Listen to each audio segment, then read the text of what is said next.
आप धोखेबाज है धर्म के। कोई चंदा चोरी चढ़ावा चोरी नहीं था, ये क्रिमिनलाइज्ड गैंग एक ऑपरेट कर रहा था।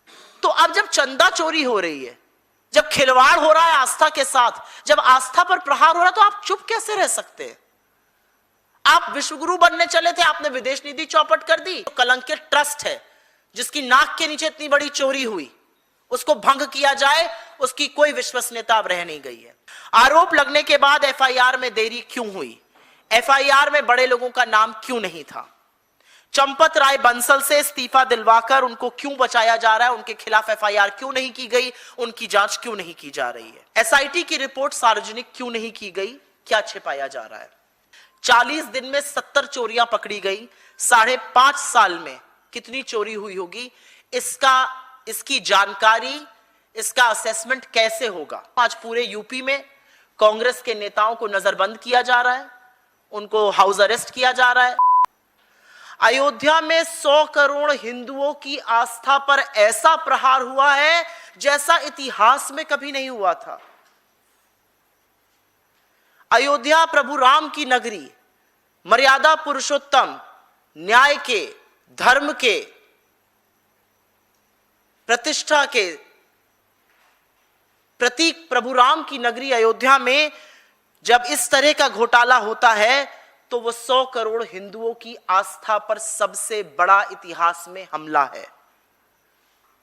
और इसीलिए मन में एक सवाल आता है और मन में एक बात आती है,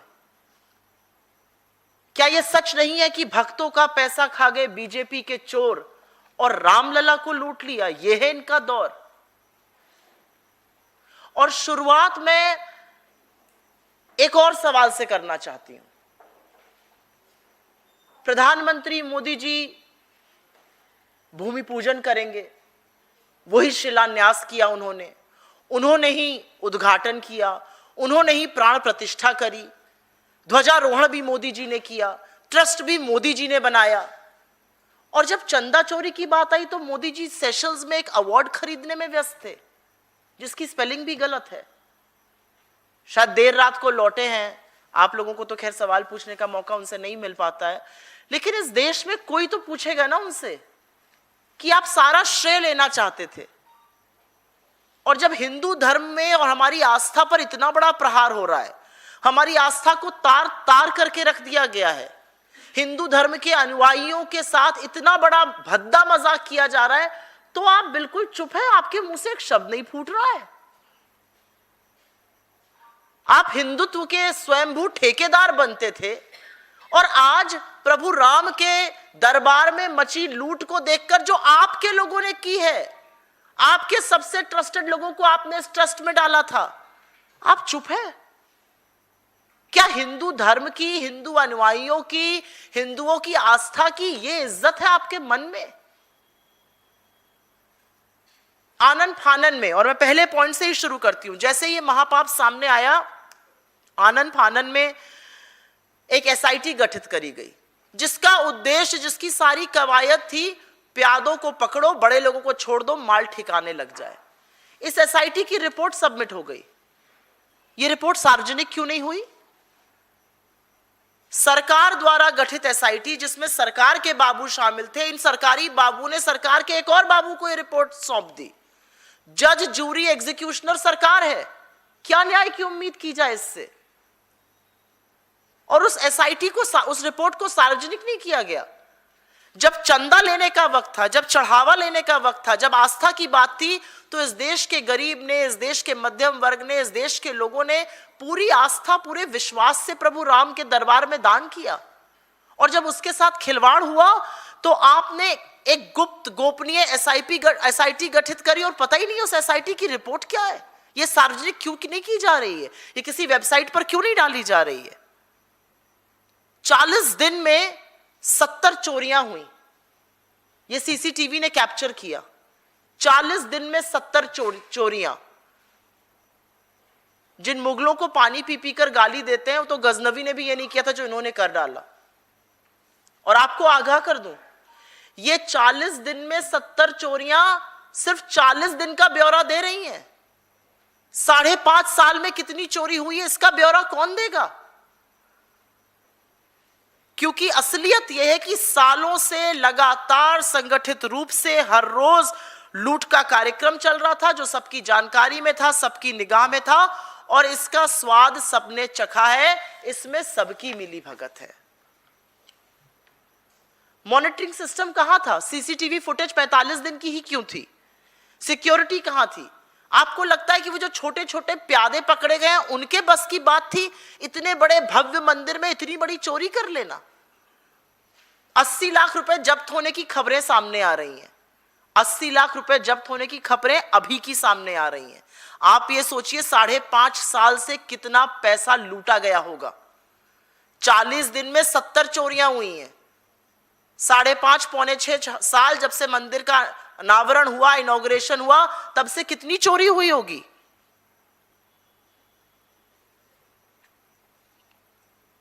और सबसे बड़ा सवाल मेरे मन में एक आता है, आपके घर में अगर चोरी हो जाए आज, तो आप पुलिस के पास जाइएगा, रिपोर्ट लिखाइएगा, एफआईआर होगी, पुलिस आएगी, लोगों को उठाएगी, रिमांड पर लेगी, और उसके बाद उनको ठोक बजाएगी और सच उगलवा लेगी। क्योंकि पुलिस अगर चाह जाए तो मंदिर के चप्पल नहीं चोरी हो सकती है।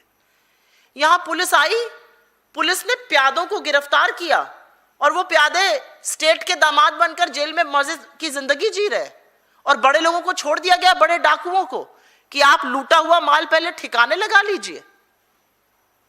एफआईआर में नाम टिन्नू पिन्नू पता नहीं किसका किसका नाम है, छोटे छोटे लोगों का। ये टिन्नू पिल्लू ये सब चोरी कर रहे थे मंदिर में, और बड़े लोग बैठे आंख मूंद कर राम भजन कर रहे थे।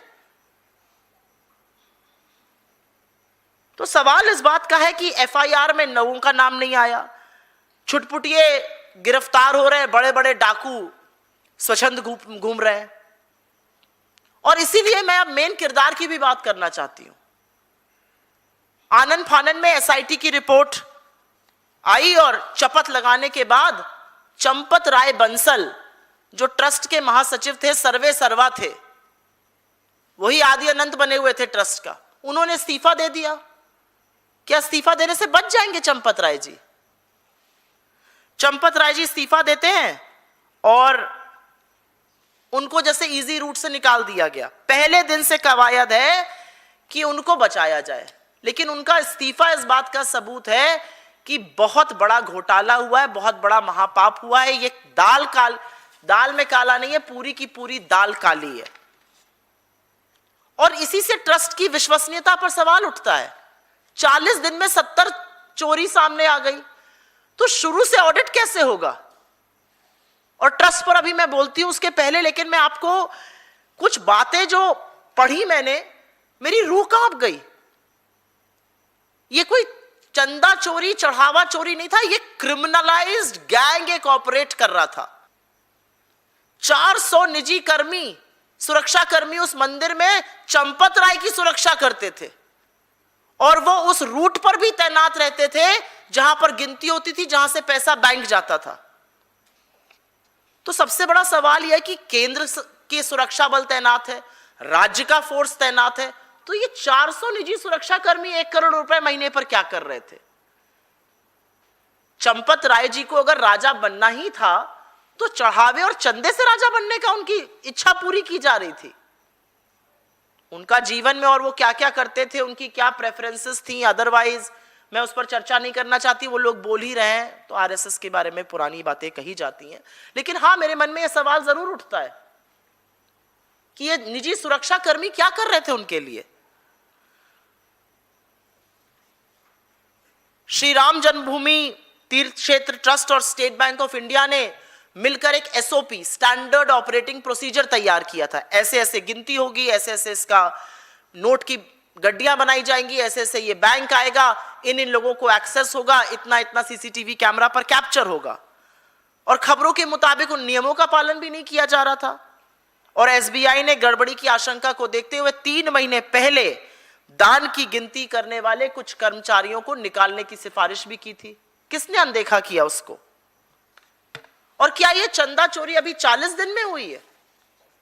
असल में चंदा चोरी और डकैती पहले दिन से हो रही है। जिस दिन 2 करोड़ की जमीन 10 मिनट में 18 करोड़ की मंदिर के नाम बेची गई, उसी दिन पहला डाका पड़ा था। और जिसने भी उसको बोला उसको धर्म विरोधी और देशद्रोही कहने की कवायद बीजेपी ने की थी। अगर उसी समय शिकंजा कसा गया होता, अगर उसी समय एक्शन लिया गया होता, तो आज ये दिन नहीं देखना पड़ता। किसको नहीं पता है कि महिपाल नाम के एक आदमी ने जब गड़बड़ी देखी तो धर्मभीरू था, वो डर गया। उसने कहा 5-5 लाख रुपए की रोज चोरी हो रही है। उसको नौकरी से निकाल दिया गया, बजाय तफ्तीश करने के, बजाय जांच करने के। उसने कहा 5 लाख रुपए की रोज चोरी हो रही है, और ये शुरुआत में बोल दिया था। आप सोचिए 5 लाख की रोज चोरी से 5.5 पौने 6 साल में कितने की चोरी हुई। और इस बीच महाकुंभ भी आया, और हमने देखा कि श्रद्धालुओं का जत्थे का जत्था महाकुंभ प्रयागराज से लेकर अयोध्या जा रहा था। कितना चढ़ावा चढ़ा होगा और कितनी चोरी हुई होगी। उसके बाद 2 और लोगों ने आवाज उठाई, उनको भी नौकरी से निकाल दिया गया। मतलब आगाह किया जा रहा था। जमीन में घोटाला किया, पैसे में घोटाला किया, चंदा चढ़ावे में घोटाला किया। अगर समय रोते हुए चोरी पकड़ी गई होती तो शायद ये महाघोटाला नहीं होता। अब ऐसे अनगिनत लोग सामने आ रहे हैं, जो सामने आकर कह रहे हैं हमने फला चीज दान करी, हमें कहा गया उसकी क्वालिटी और गुणवत्ता देखकर आपको रसीद व्हाट्सएप पर आ जाएगी। व्हाट्सएप पर घटिया फॉरवर्ड आ रहे हैं, रसीदें नहीं आई आज तक। कितने ही लोग हैं। सिंधी समाज पूछ रहा है कि हमारी 200 किलो चांदी की ईंटें कहां हैं। व्यापारी पूछ रहा है हमारी सोने की ईंटें कहां हैं। महिला पूछ रही है हमारी चांदी के काग भुषुंडी कहां हैं। कर सेवक पूछ रहा है 1250 सोने चांदी की रामशिलाएं कहां हैं। अब खबर आ रही है कि जो राम निवास बगल में था, वहां से हनुमान जी की मूर्ति, राम जी का पलंग, वो सब भी गायब है। और ये सब चंपत राय जी के हाथ में दिया गया था। फोटो भी खींची थी। उन्होंने कहा था रसीदें आएंगी, रसीदें नहीं आई। सामान कहां है प्रभु, ये बताइए। और चोरी का जो लेवल है उसका अंदाजा भी लगा लीजिए। मतलब मैं पढ़कर सुनकर सन्न हूं कि चोरी किस लेवल पर हो रही है। 6 महीने पहले लवकुश मिश्रा नाम के एक आदमी को गिनती के काम पर लगाया गया। लवकुश मिश्रा जी की सैलरी 12,000 रुपए महीना थी। 6 महीने से नौकरी उन्होंने शुरू करी। उन्होंने फटाफट 25-30 लाख का एक प्लॉट खरीदा। उस पर उन्होंने डबल मंजिली की इमारत बनानी शुरू करी अपनी पत्नी को गिफ्ट करने के लिए। उनके गांव के घर से एक टूटी हुई तिजोरी से 12 लाख रुपए नगद मिले। उन्होंने तो पैसे गोबर में भी छुपाए हुए थे। यह हाल है लवकुश मिश्रा जी का। वो एक बार में 50, उसके मित्रों का कहना था एक बार में 50-50 हजार रुपए की पार्टी देता था, ट्रीट करता था। 12,000 रुपए उसकी महीने की तनख्वाह थी। यही हाल टिन्नू यादव का भी था। और सवाल यह उठता है कि क्या सरकार को इसकी कोई भनक ही नहीं थी। आपकी नाक के नीचे ये गोरख धंधा, ये महापाप, ये होता रहा, ये काली करतूतें चलती रही, आपको पता ही नहीं चला। डबल इंजन की सरकार, उत्तर प्रदेश से दिल्ली तक। न योगी आदित्यनाथ के एलआईयू ने कुछ बताया, न मोदी जी की आईबी ने कुछ बताया। कोई खबर ही नहीं मिली। मतलब हमारा खुफिया तंत्र पूरी तरह से फेल हो चुका है। इन बेचारों को कोई खबर ही नहीं आती है, बस व्हाट्सएप पे फर्रे आते हैं। और इसीलिए क्या यह सच नहीं है कि अगर आपको खबर नहीं आई तो आपका पूरा तंत्र फेल है, और अगर आपको खबर आई और आपने आंखें मूंद कर उसकी अनदेखी की तो आप पाप के भागीदार हैं। इतनी बड़ी चोरी हो रही थी जिसके बारे में अदने कर्मचारी बात कर रहे थे, शिकायत कर रहे थे, शिकायत करने पर नौकरी से हटा दिए जाते थे। ये कानों तक ही नहीं पहुंची। योगी जी बुलडोजर चलाने में व्यस्त है, मोदी जी बिना मतलब के पैसा दे देकर इधर उधर से अवार्ड लेने में व्यस्त थे, विश्वगुरु बनने में व्यस्त थे। विश्वगुरु बनकर विदेश नीति चौपट कर दी और हिंदुत्व के ठेकेदार बनकर हिंदू धर्म पर सबसे बड़ा धब्बा लगाने का काम किया।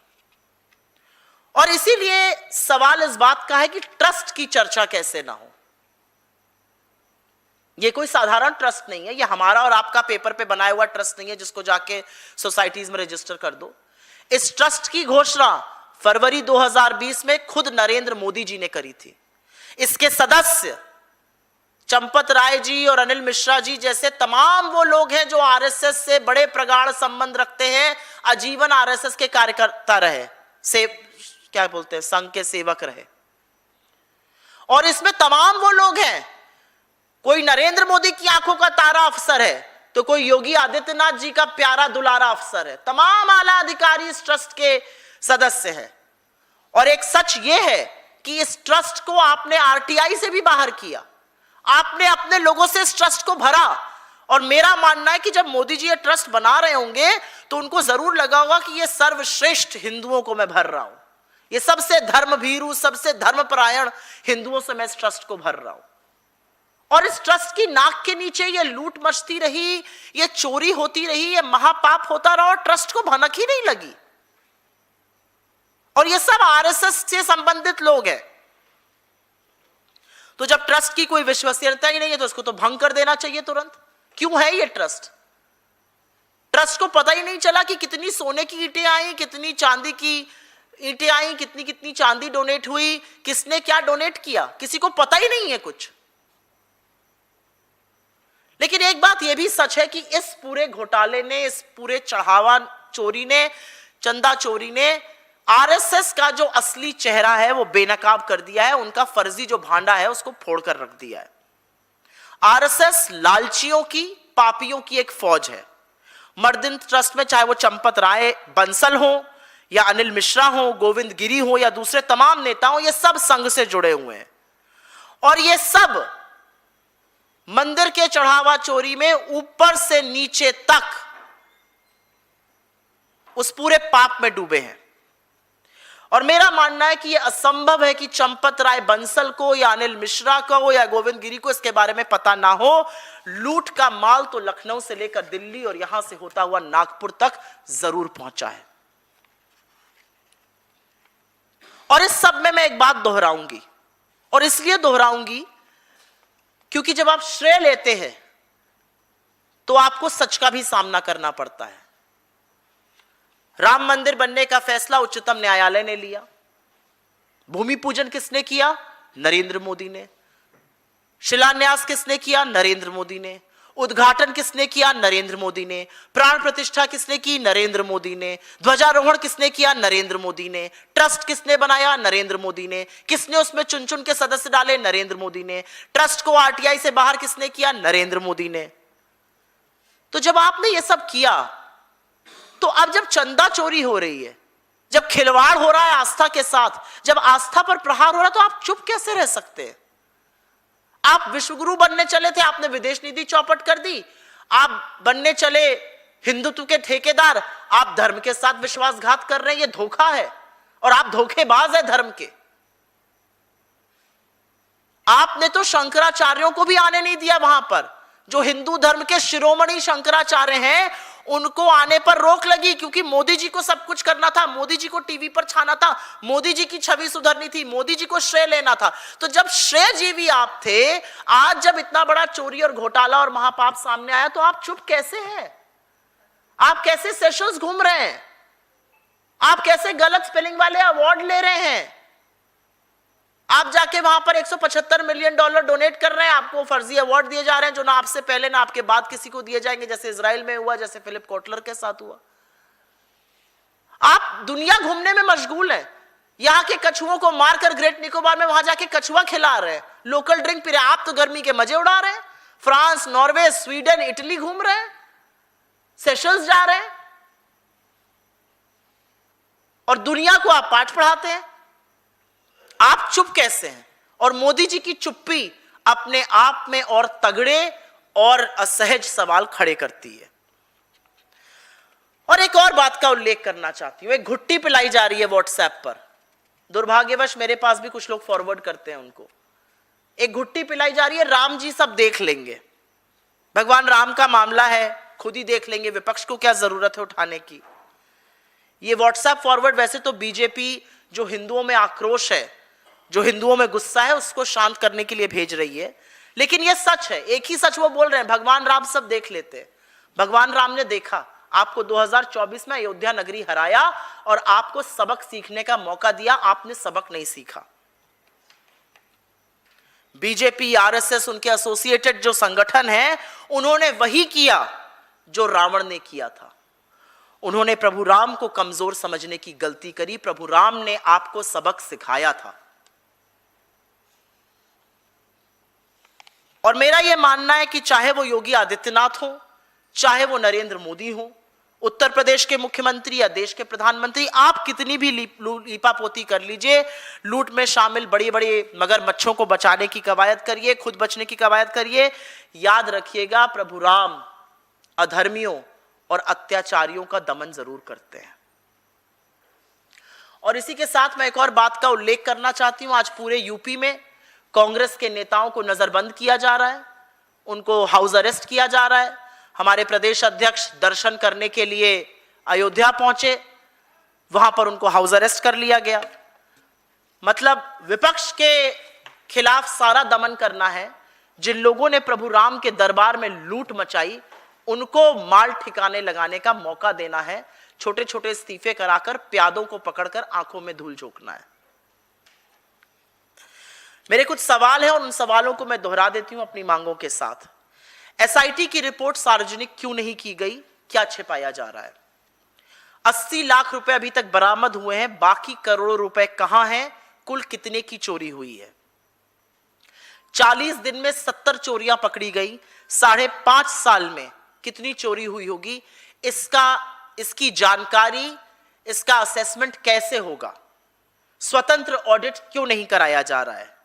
सीसीटीवी फुटेज 45 दिन में डिलीट क्यों हो जाता है? उसका बैकअप क्यों नहीं रखा जाता है? क्या छुटभैया कर्मचारी इतने बड़े चढ़ावा घोटाले को अंजाम दे सकते हैं? इस चोरी के तार कितने ऊपर तक जुड़े हुए हैं? आज हर हिंदू के मन में यह सवाल है। जो काउंटिंग यूनिट थी, उसमें उन्हीं लोगों के रिश्तेदारों की नियुक्ति हो रही थी जो कार्यरत थे। क्या प्रणाली यूज की जा रही थी? क्या क्राइटेरिया यूज किया जा रहा था नियुक्ति करने के लिए? किसका डिसीजन था ये?